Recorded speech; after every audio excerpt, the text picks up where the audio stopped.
Sekarang ini pelajarannya sistem tanam paksa pemerintah kolonial Belanda. Sok leungit hanca ibu mah jadi kudu ditunjukkan.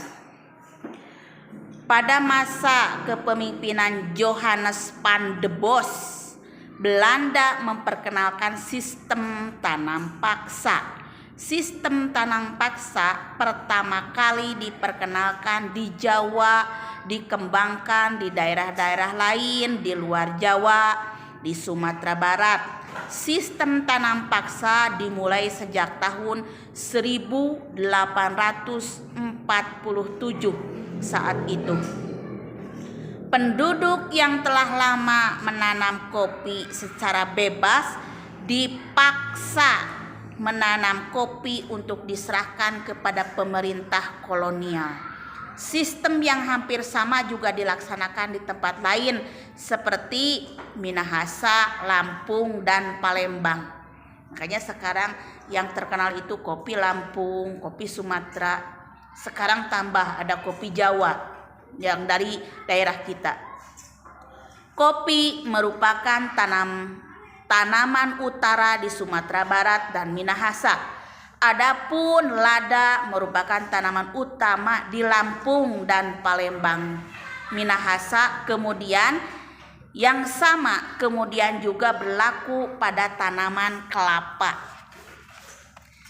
Jadi sistem tanam paksa teh kalau bahasa kita mah dipaksa menanam tanaman kopi dan juga lada. Pelaksanaan tanam paksa banyak terjadi penyimpangan diantaranya sebagai berikut. 1. Jatah tanah untuk tanam ekspor melebihi 1/5 tanah garapan apalagi jika tanahnya subur. 2. Rakyat lebih banyak mencurahkan perhatian, tenaga, dan waktunya untuk tanaman ekspor sehingga banyak yang tidak sempat mengerjakan sawah dan ladang sendiri. 3. Rakyat yang tidak memiliki tanah harus bekerja melebihi 1-5 tahun. Waktu pelaksanaan tanam paksa ternyata melebihi waktu tanam padi 3 bulan sebab tanaman perkebunan memerlukan perawatan terus-menerus. Ya, tanam kopi itu lamanya 2 tahun baru bisa ditanam. Setiap melebihi hasil panen dari jumlah pajak yang harus dibayarkan kembali kepada rakyat ternyata tidak dikembalikan kepada rakyat. Kegagalan panen tanaman wajib menjadi tanggung jawab rakyat atau petani.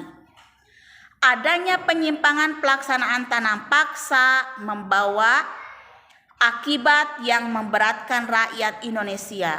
Akibat penyimpangan pelaksanaan tanam paksa tersebut antara lain banyak tanah terbengkalai sehingga panen gagal. Rakyat makin menderita, wabah penyakit merajalela, bahaya kelaparan melanda Cirebon dan memaksa rakyat mengungsi ke daerah lain untuk menyelamatkan diri. Kelaparan hebat juga terjadi di Grobogan yang mengakibatkan banyak kematian sehingga jumlah penduduk menurun tajam. Tanam paksa yang diterapkan Belanda di Indonesia ternyata mengakibatkan aksi penentangan. Berkat adanya kecaman dari berbagai pihak, akhirnya pemerintah Belanda menghapus tanam paksa secara bertahap. Salah satu tokoh Belanda yang menentang sistem tanam paksa adalah Douwe Dekker dengan nama samaran Multatuli.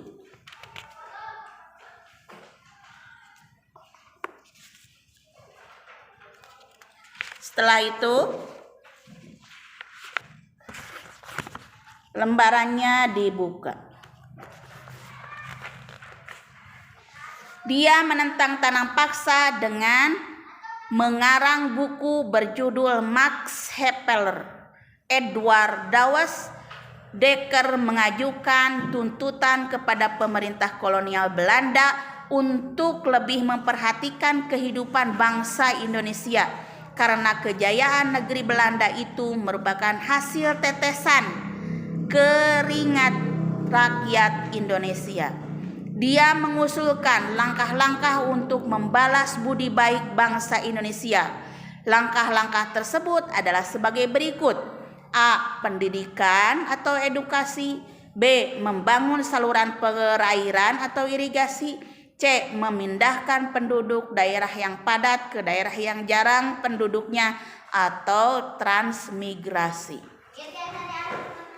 Iya, boleh. Misalnya ada kosakata edukasi artinya apa? Pendidikan. Terus irigasi artinya apa? Membangun saluran pengairan. Transmigrasi adalah apa? Bisa itu masuk ke situ tiga-tiganya. Pas kalau dibaca berarti komplit ada jawabannya. Nah, itu sudah bisa mengisi yang kosakata. Yang lanjutnya itu pasti sudah bisa membuat diagram. Apakah tanam paksa itu? Baca tadi, tanam paksa adalah, sebutkan. Siapa yang menerapkan tanam paksa? Nah, pasti bisa ada di situ jawabannya yang dibaca.